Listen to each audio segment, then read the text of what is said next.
Hello my dear student, welcome to Deepak classes. एक बार फिर से स्वागत है आपके अपने चैनल पे दीपक क्लासेस फॉर जे। इस चैनल पे आपको ऑलरेडी पता है हम क्लास 12-11 फिजिक्स से रिलेटेड वीडियो आपको देते हैं। और आज हमारा जो नया टॉपिक है वो है ग्रेविटेशन। और तो आज हम स्टार्ट करेंगे ग्रेविटेशन पे। आपने सेब वाली कहानी तो कई बार सुनी होगी बच्चों। तो ग्रेविटेशन क्या है, सबसे पहले आपको ये पता होना चाहिए कि जो ग्रेविटेशन में पहली चीज़ें आई वो क्या आई और कैसे हमने उनको डिफ़ाइन किया। ठीक है, चलिए शुरू करते हैं। सबसे पहले जो हमारा आज चैप्टर है वो है, ये क्लास 11th का शायद 8वां चैप्टर है। ठीक, और आपका चैप्टर है ग्रेविटेशन। तो बच्चों, ग्रेविटेशन में जो बेसिकली इंट्रोडक्शन है इसका, आपको पता होगा जब पहली बार सेब वाली घटना हुई, आप देखते होंगे आप जैसे ही कोई चीज़ को ऊपर फेंकते हैं, कोई ऑब्जेक्ट को, कोई मास को, किसी भी चीज़ को आप अगर अर्थ में ऊपर को फेंक रहे हैं तो अर्थ उसको अट्रैक्ट कर रही है किसी एक फोर्स के कारण। तो वो जो पूरी फेनोमेना है वो हमारी क्या है, ग्रेविटेशन। अच्छा जी, अब ग्रेविटेशन में जो सबसे पहला लॉ आया या जो यूनिवर्सल लॉ आया वो क्या था, वो था आपका Newton Newton law of gravitation. और न्यूटन लॉ ऑफ ग्रेविटेशन में न्यूटन साहब ने क्या ऑब्जर्व करा कि अगर कोई दो मास हैं, एक m1 है और एक m2 मास है, और किसी एक फाइनाइट डिस्टेंस में हमने इन दोनों को सेपरेट करा है, तो मास m1 और m2 को आपने, जो इनके बीच की सेपरेशन डिस्टेंस है वो r है। तो आप देखेंगे जो m1 है वो m2 पे फोर्स लगाएगा और जो m2 है वो m1 पे लगाएगा। तो आप ये भी कह सकते हैं कि पहले मास पे जो फोर्स है ड्यू टू टू, वो हो जाएगा F12। और वही जो दूसरे मास पे फोर्स है तो दूसरा है तो उसको पहले लिखेंगे, और किसकी वजह से है, ड्यू टू फर्स्ट, तो वो पहला है। तो न्यूटन साहब ने कहा कि F फोर्स जो होगा वो मास के प्रपोर्शन होगा, और जो डिस्टेंस है बच्चों उसके इन्वर्सली, स्क्वायर के इन्वर्सली प्रोपोर्शन होगा। ठीक है, जब आप तीनों को कंबाइन करेंगे तो आपको यहाँ से एक रूल मिलेगा, या आप कह सकते हैं लॉ मिलेगा, और F इक्वल टू जैसे प्रोपोर्शनल हटता है एक कांस्टेंट दे के आ जाता है, तो m1 m2 over are square. ये जो रूल है हमारा, इस रूल को बोलते हैं न्यूटन लॉ ऑफ ग्रेविटेशन। अब ये जो बात थी कि इस पे जो फोर्स लगेगा और इस पे जो फोर्स लगेगा, आप देखिए इस पे जो फोर्स लगेगा और इस पे जो फोर्स लगेगा, दोनों फोर्स इक्वल और अपोजिट होंगे बच्चों, इक्वल और अपोजिट होंगे। ठीक है, तो आप इसको वेक्टर फॉर्म ऑफ न्यूटन भी, न्यूटन लॉ ऑफ ग्रेविटेशन भी कह सकते हैं। जो भी फोर्स इस पे लगेगा इसकी वजह से, और जो इस पे लगेगा इसकी वजह से, मतलब एक दूसरे पे जो फोर्स लगेगा वो हमारे इक्वल और अपोजिट होंगे। आप उसको ऐसे भी कह सकते हैं। अच्छा जी, अब बात आती है ये जी क्या चीज़ है। ठीक है, ये तो हमारा मैथमेटिकल फॉर्म है न्यूटन लॉ ऑफ ग्रेविटेशन का। ठीक, अगर आप इसको अभी अभी हम बाद में कर लेंगे, इसको वेक्टर फॉर्म कैसे होगी। अगर आपसे पूछा जाए ये जी क्या चीज़ है, तो बच्चों जी जो है वो यूनिवर्सल कांस्टेंट है ग्रेविटी का, और जिसकी वैल्यू होती है 6.67 इंटू 10⁻⁻11।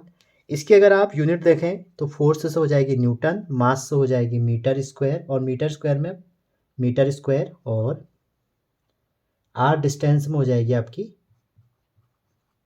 kg-2। ठीक है, इजीली आप निकाल सकते हैं, आपने पढ़ा होगा। अच्छा जी, जो जी की वैल्यू है बच्चों ये हमारे नेचर और साइज पे डिपेंड नहीं करती, और ये इसके बीच में क्या मीडियम है उस पर भी डिपेंड नहीं करती। तो g does not depend on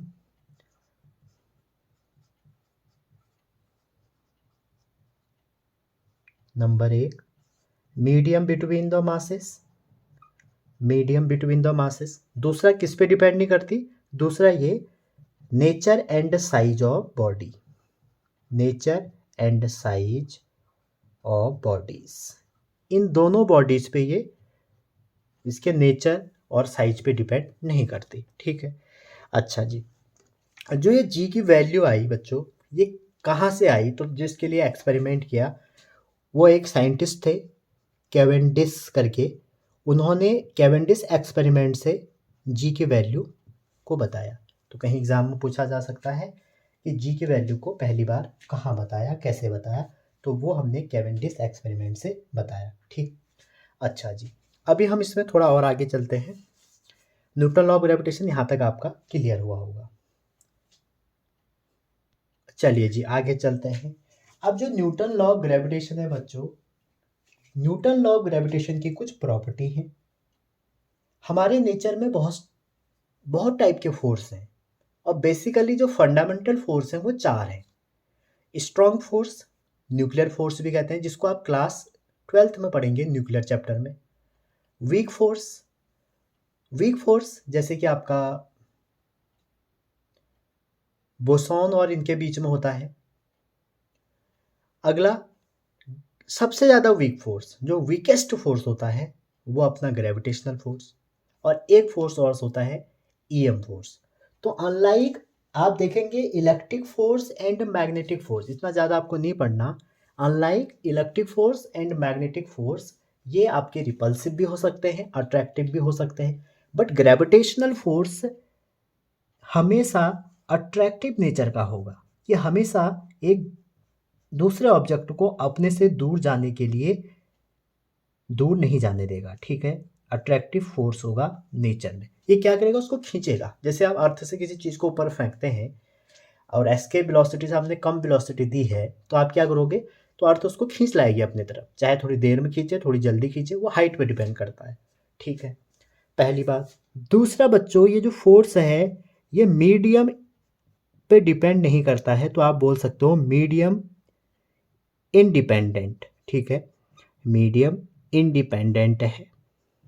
ठीक, मीडियम पे डिपेंड नहीं करता है। अच्छा जी, और अगर आप इसमें देखो, इसको पूरा ही लिख लो, इंडिपेंडेंट। जो ग्रेविटेशनल फोर्स है बच्चों, ये हमारे काफ़ी वाइड डिस्टेंस ऑफ पे डिपेंड करता है। जैसे आपके पास दो मास है, उनके बीच में काफ़ी डिस्टेंस पे ये डिपेंड कर सकता है, जबकि न्यूक्लियर फोर्स और इनमें ऐसा नहीं होता, इनके लिए फिक्स डिस्टेंस होनी चाहिए। वहीं अगले साल आप कूलम्ब फोर्स पढ़ोगे, वहाँ भी आर की कंडीशन है कि जो डिस्टेंस है इतनी होनी चाहिए तभी लगेगा। यहाँ पर ऐसा नहीं है, काफ़ी वाइड रेंज होता है। अच्छा जी, ग्रेविटेशनल फोर्स जो है बच्चों, ये वीकेस्ट फोर्स है। सबसे जो स्ट्रॉन्ग फोर्स है वो न्यूक्लियर फोर्स है। After then EM, electromagnetic force आता है, और उसके बाद ग्रेविटेशनल फोर्स आता है। ये आपको क्लास 11 की पहली बुक के पहले चैप्टर में दिया हुआ है। ठीक है, अच्छा जी, अब ये जो फोर्स है ये हमारा कंजर्वेटिव फोर्स है। कंजर्वेटिव फोर्स वो होते हैं जो पाथ पे डिपेंड नहीं करते हैं, और उनके कंप्लीट एक राउंड ट्रिप का, अगर कंप्लीट सर्कल में देखो, कंप्लीट राउंड ट्रिप का देखें, वर्क डन 0 होता है, पाथ पे डिपेंड नहीं करते हैं। ये आपने चैप्टर 6 में पढ़ लिया होगा। ठीक है, अच्छा जी, अब ये जो फोर्स है ये हमारा, क्योंकि इस फोर्स में आप देख रहोगे एफ जो है 1/r² आ रहा है, दैट मीन्स ये फॉलो करेगा inverse square law, inverse square law. और यही नहीं, ये आपका एक लॉ और फॉलो करता है, Newton third law, action reaction pair वाली कंडीशन भी ये फॉलो करता है। तो ये आपके ग्रेविटेशनल लॉ की कुछ करेक्टरिस्टिक थी। ठीक है, अब हम इसका पहले वेक्टर फॉर्म ड्रॉ करेंगे, फिर आगे देखते हैं। बात आती है बच्चों vector form of Newton law of gravitation. अच्छा, यूनिवर्सल लॉ ऑफ ग्रेविटेशन है, ये बात भी आप ध्यान रखना। अच्छा जी, तो मान लीजिए कोई एक मास m1 ये रहा, ठीक, और एक मास m2 ये रहा। इन दोनों मासों की जो बीच की डिस्टेंस है बच्चों, यहाँ से लेके यहाँ तक, ये r है। अब आप देखिए, अगर आप इस पे फोर्स देखेंगे इसकी वजह से, तो आप अच्छा एक पोजीशन वेक्टर ड्रॉ भी कर सकते हैं। अगर पोजीशन वेक्टर ड्रॉ करेंगे तो आप कह सकते हैं कि इसकी ये डिस्टेंस मान लीजिए r1 है पोजीशन वेक्टर, और इसका r2 है। तो इसके बीच की जो डिस्टेंस होगी वो क्या हो जाएगी, अगर आप इसको सॉल्व करेंगे तो ये हो जाएगी r2 minus r1, that means r2 1। ठीक है, पोजीशन वेक्टर है, हम वेक्टर फॉर्म डिस्कस कर रहे हैं। अब अगर आप इस पे फोर्स देखेंगे, किस पे, पहले मास पे दूसरे की वजह से, जिसको हम कैसे लिखेंगे, पहले मास पे दूसरे की वजह से, F1 ड्यू टू 2। ठीक है, जिस पे करना होता है वो पहले होता है। तो कितना होगा, gravitational constant G m1 m2 over, अब यहाँ पर डिस्टेंस तो r² है, तो ग्रेविटेशनल है, आपको क्या करना पड़ेगा, एक डायरेक्शन लिखनी पड़ेगी। और डायरेक्शन कैसे बच्चों, डायरेक्शन ये जो 2 1 है, आप देखो फोर्स किस पे निकाल लो आप, 1 पे, किसकी वजह से, 2 की वजह से। तो फोर्स ऑन 1 ड्यू टू 2, 1 पे निकाल लो 2 की वजह से, तो क्या कैसे लिखोगे, तो कैसे लिखोगे, r21। ठीक है, ये हमारा यूनिट वेक्टर हो गया। अब r21 लिखा आपने तो इसके आगे एक माइनस लगाना पड़ेगा, क्यों, क्योंकि जो F12 की डायरेक्शन है वो और r21 की डायरेक्शन दोनों अपोजिट है। अच्छा जी, और वैसे आप 2 1 का लिखेंगे तो G m1 m2 over r², और यहाँ पे r12। तो r12 पे जब आप देखेंगे इसकी और फोर्स की अगेन डायरेक्शन इक्वल अपोजिट है, तो ये हो गया। अब आप देख सकते हैं r21 जो है बच्चों वो माइनस ऑफ r12 है, जो r21 है वो माइनस ऑफ r12 है। तो यहाँ से आप क्या कह सकते हैं, F21 जो होगा वो F12 होगा, और यही हमारा न्यूटन का थर्ड लॉ है कि इक्वल एंड अपोजिट फोर्स लगेंगे या एक्शन रिएक्शन पेयर बनेंगे। तो इसलिए आप कह सकते हैं जो फोर्स ये इस पे लगाएगा वही फोर्स ये भी इस पे लगाएगा, और यहीं से आप इसको कह सकते हैं फॉलो न्यूटन थर्ड लॉ, या आप बोल सकते हो it is a central force, हमेशा सेंटर की ओर होता है। ठीक है, अच्छा जी आगे चलते हैं। अब बच्चों कुछ वैलिडिटी है, वैलिडिटी जैसे जो लॉ ऑफ ग्रेविटेशन है, वैसे तो यूनिवर्सल लॉ ऑफ ग्रेविटेशन है, यूनिवर्सल लॉ है, हर जगह लग जाता है, लेकिन लॉ ऑफ ग्रेविटेशन हमेशा ट्रू किसके लिए होगा, स्ट्रिक्टली ट्रू होगा बच्चों पॉइंट मास के लिए। पॉइंट मास सिस्टम के लिए हमारा ये हमेशा ट्रू होगा, पहली बात। अच्छा, अगर कभी नहीं है पॉइंट मास, सपोज दो बॉडी हैं किसी भी साइज की है, ठीक, पॉइंट मास नहीं है, पहली कंडीशन तो ये है। तो दूसरी कंडीशन ये है, एनी साइज बॉडी या bodies but having spherical symmetry. अगर उस बॉडी के पास स्पेरिकल सिमेट्री है तो आप कह सकते हैं कि वो ग्रेविटेशनल लॉ को फॉलो करेगी। अच्छा, मे बी बच्चों ऐसा हो सकता है एक के पास तो स्पेरिकल सिमेट्री है, दूसरे के पास क्या है, स्पेरिकल सिमेट्री नहीं है, या वो बहुत छोटा है, बहुत स्मॉल है, तो वहाँ पे भी लग जाएगा। अच्छा, ऐसा भी हो सकता है बच्चों किसी के पास स्पेरिकल सिमेट्री नहीं है लेकिन दोनों बहुत स्मॉल हैं as compare to separation between their centre, समझ रहे हैं, तो वहाँ पर भी ये लग जाता है। तो अगर कभी क्वेश्चन आता है कि स्पेरिकल सिमेट्री होनी जरूरी है, बिल्कुल नहीं है, स्पेरिकल सिमेट्री हो जाए दोनों में well and good, point mass हो तो लगेगा ही लगेगा, किसी भी साइज की है ये हो गया। अगर एक स्पेरिकल सिमेट्री है दूसरा स्मॉल है as compare to distance between their centre, तब भी लगेगा। और लास्ट कंडीशन आपको बताइए, स्पेरिकल सिमेट्री नहीं है लेकिन दोनों के जो सेंटर की डिस्टेंस है इतने स्मॉल हैं कि सेंटर की डिस्टेंस से भी स्मॉल है, उससे कंपेयर करने में, तो आप कह सकते हैं ये लगेगा। तो दैट्स वाई हम इसको बोलते हैं यूनिवर्सल, तभी इसका नाम है यूनिवर्सल लॉ ऑफ ग्रेविटेशन। आप देखते होंगे जो ओम्स लॉ है वो यूनिवर्सल लॉ नहीं है, समझ रहे हैं, लेकिन ग्रेविटेशनल लॉ जो है हमारा वो हमेशा क्या होगा, यूनिवर्सली वैलिड होगा। आप स्मॉल ऑब्जेक्ट ऑन अर्थ लगा सकते हो, प्लैनेट इन सोलर सिस्टम लगा सकते हो, गैलेक्सीज पे लगा सकते हो, कहीं भी लगा सकते हो। ठीक है, अच्छा जी, एक बहुत बच्चों बचपन में क्वेश्चन आता था, बहुत छोटा सा क्वेश्चन, उसको देखते हैं। क्वेश्चन क्या था बच्चों? क्वेश्चन ये था कि जो जी है इसमें और एक जो जी है इसमें आपको डिफरेंस बताना है। ठीक है, तो आप बहुत अच्छे बच्चे हैं, मे बी इसका डिफरेंस आप मुझे बताएंगे और कमेंट सेक्शन में ज़रूर लिखना कि क्या ऐसा डिफरेंस है इन दोनों में हम कर सकते हैं। और जो जी की वैल्यू है वो मैं आपको बता सकता हूँ, Gm/r², और इसको सॉल्व करके 9.8 मीटर पर सेकेंड, और आप मेरे को इसको फीट में बताएंगे कि फीट पर सेकेंड में कितना होगा। ठीक है, दो काम है आपके पास, इसमें डिफरेंस और इसकी वैल्यू। अच्छा जी, एक और बता दो आपकी इन्फॉर्मेशन के लिए, तो जो जी मून होगा बच्चों, मून पे हमारे अर्थ का जी का 1/6 होता है। अब आपका जो वेट है, वेट हमारा एक फोर्स है। ठीक है, एक काम और देता हूँ आपको, आपको मास और वेट में डिफरेंस बताना है। ठीक है, तो जो वेट होता है आपका बच्चों वो mg होता है। तो कई बार आपसे क्वेश्चन ये आता है कि आपका अगर धरती पे वेट 60 kg है और आप जैसे ही मूव करते हैं मून पे तो आपका वेट कितना हो जाएगा। तो पूरा खेल जी का है बच्चों, तो जी में जब चेंज आएगा तो आपका वेट क्या हो जाएगा, बढ़ेगा घटेगा, वो अकॉर्डिंग टू जी होगा। अब आप देखिए मून पे कितना हो जाएगा, mg/6। अगर आप धरती में 60 किलो के हैं तो आपको डाइटिंग करने की ज़रूरत नहीं है, मून पे जाइए 10 किलो के आप हो जाओगे। तो कहने का मतलब ये है, वेट होता है mg, और जो जी निकालना है, बहुत डिफरेंट डिफरेंट तरीके हैं जी निकालने के, हम अगली वीडियो में देखेंगे। ठीक है, तो जो जी है वो क्या है, एक्सेलरेशन ड्यू टू ग्रेविटी।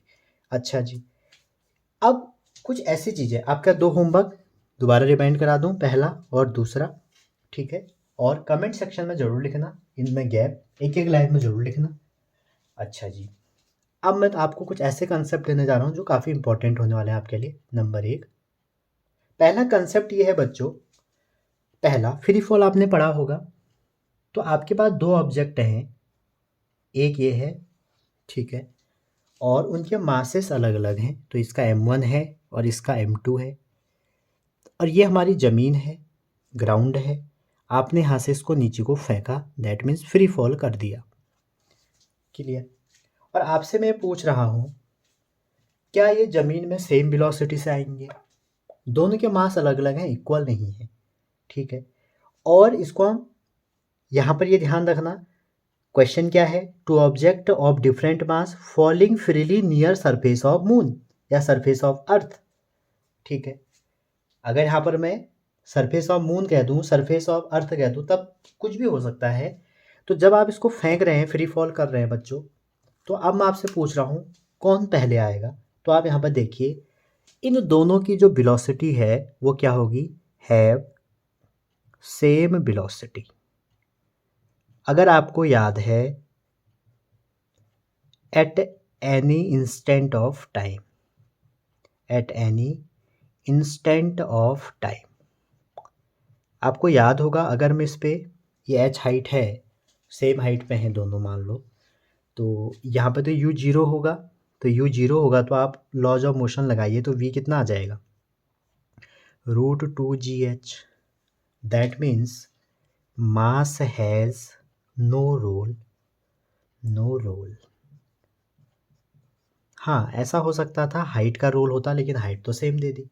तो पहला तो क्वेश्चन ये है। आई होप आपको ये पसंद आया हो, पसंद आया तो लाइक करके जाइए, शेयर करके रहिए और अपने दोस्तों को ज़रूर बताइए।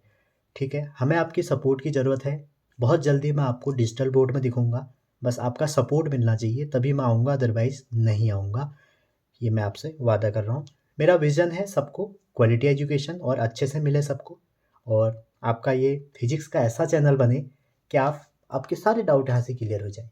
अगर बच्चों आपको कोई डाउट होता है, आप डिस्क्रिप्शन पे जाइए, व्हाट्सअप नंबर है वहाँ पे, अपना डाउट व्हाट्सअप करिए, आपको हमारी टीम बहुत जल्दी कांटेक्ट करेगी, आपका डाउट सॉल्व करेगी। पहला कंसेप्ट आपको समझ में आ गया होगा। दूसरा मैं आपको बताता हूँ, जो आपने टिंडल वेव देखी होगी बच्चों, दूसरा कंसेप्ट ये है, केमिस्ट्री में भी पढ़ते हैं, टिंडल वेव। और टिंडल वेव होती हैं समुद्र में, ड्यू इन सी। ये किसकी वजह से होती है? तो बच्चों जो टिंडल वेव इन सी है वो ड्यू टू होती है किसकी? Gravitational interaction between moon and earth. कभी नीट वाले मेरे जो प्यारे बच्चे हैं, इवन जेई वाले बच्चे हैं, उनमें ये क्वेश्चन आ गया तो कहेंगे कहाँ से आया। ठीक है, तो जो ग्रेविटेशनल इंट्रैक्शन है बिटवीन किसके? मून और अर्थ में जो ग्रेविटी का इंट्रैक्शन हो रहा है उसकी वजह से टिंडल वेव होती है। ऐसा क्यों? क्योंकि जो मून है वो सबसे क्लोज है हमारे अर्थ के। बिकॉज आप कहेंगे मून के ही अर्थ साथ क्यों हुआ? क्योंकि moon is closest body to earth. दूसरा कंसेप्ट आपको जो आपके चैप्टर से तो बाहर है लेकिन बहुत बेसिक है। तीसरी बात आपको बताई जाएगी वो क्या है? आपका जो एटमॉस्फेयर है बच्चों उसको हेल्ड किया है हमारे अर्थ ने। द एटमॉस्फेयर हेल्ड बाय अर्थ। तो अर्थ ने हेल्ड किया है बाय ग्रेविटी, और ग्रेविटी को हम क्या बोलते हैं? Acceleration due to gravity, that means g. तो ये तीन चीज़ें और एक्स्ट्रा थी। ठीक है, अब आगे चलेंगे। आप ये देखेंगे इसमें एक हमारी वेटलेसनेस की प्रोसेस होती है, उसमें क्या होता है? उसमें ये हो जाता है जीरो रिएक्शन फोर्स हो जाते हैं सैटेलाइट पे, वो आप आगे पढ़ोगे। अगला इसमें कुछ क्वेश्चन में चलते हैं। पहला क्वेश्चन है बच्चों, जनरली ये इलेक्ट्रिक चार्ज में भी होता है और जे में भी कई बार आ चुका है। एक कोई मास है आपके पास बॉडी का एम, इसके आपने दो टुकड़े कर दिए। ठीक है, क्वेश्चन ऐसा है, और mass is broken into two part of mass m1 and m2। दो अलग अलग हैं, हमें नहीं पता क्या है।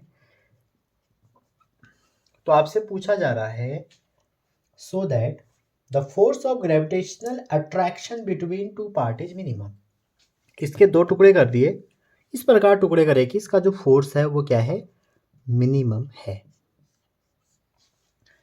यहाँ तक कोई दिक्कत किसी को नहीं होगी। अब देखिए, मान लीजिए एज्यूम करिए अगर पहला पार्ट m है तो दूसरा कितना हो जाएगा? m-m। तो फोर्स कितना होगा बच्चों? फोर्स हो जाएगा according to gravitational law m minus, अच्छा इसको 1 कर लीजिए ना, 1 ही कर लीजिए इसको, m-m1 ओवर, अगर इन दोनों के बीच की डिस्टेंस कितनी है? r² है। अब आप देखिए फोर्स, हमने इसका मास का वेरिएशन किया तो हम इसको डिफ्रेंशिएट करें अगर मास के रिस्पेक्ट में, किसके? 1 के, क्योंकि दो वेरिएबल थे हमने एक ही बना लिया। तो कितना हो जाएगा? ये 1 है ये भी। तो पहले आप d/dm1 लिख लीजिए, फिर इसको इंटू करिएगा तो g/r² m1 माइनस m1 का स्क्वायर।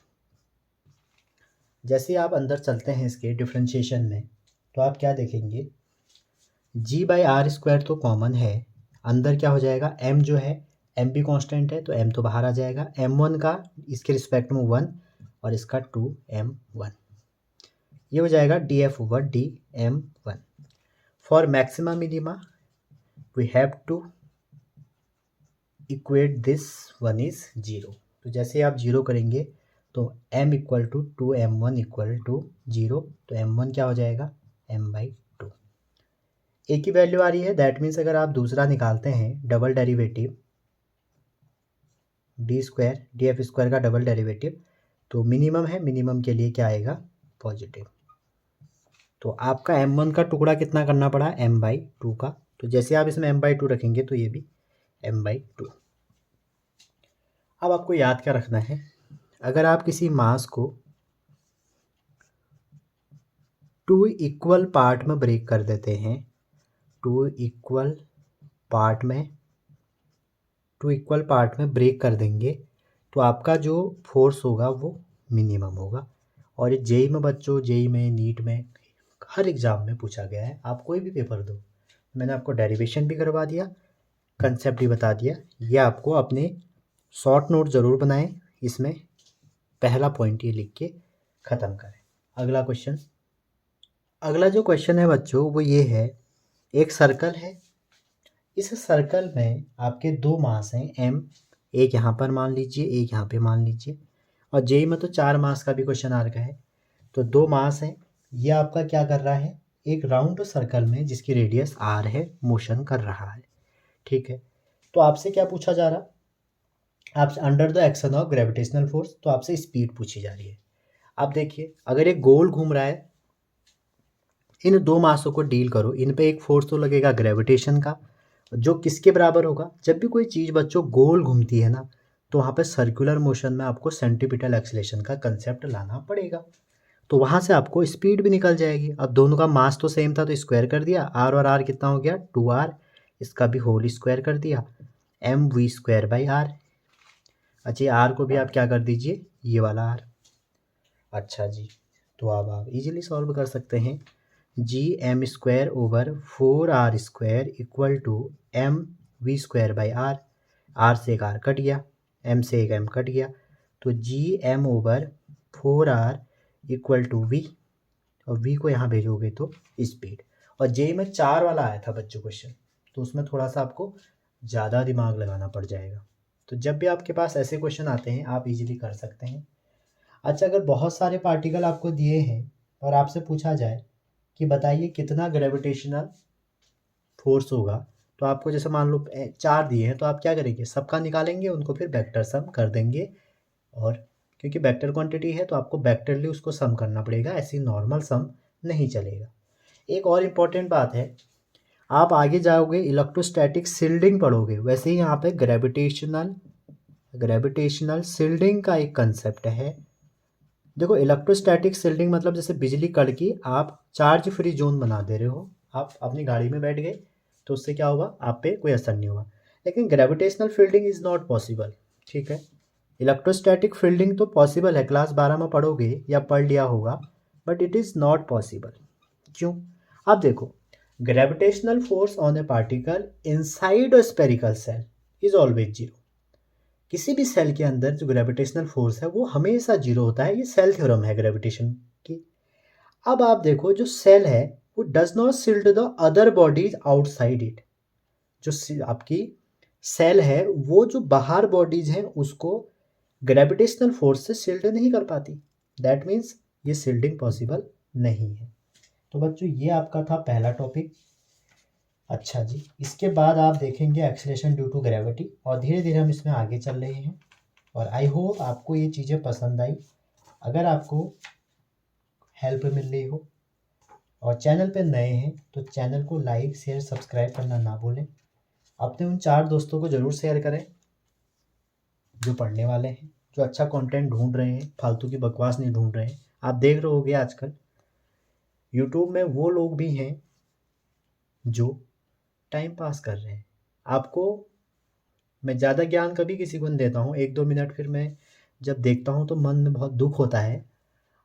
आप देखते होंगे यूट्यूब में हर कोई बंदा कुछ ना कुछ कह रहा है, चाहे वो पढ़ाई से मतलब बातें हैं, फालतू तो आप छोड़ दो, हर कोई शॉर्टकट अपना के कुछ ना कुछ करना चाहता है।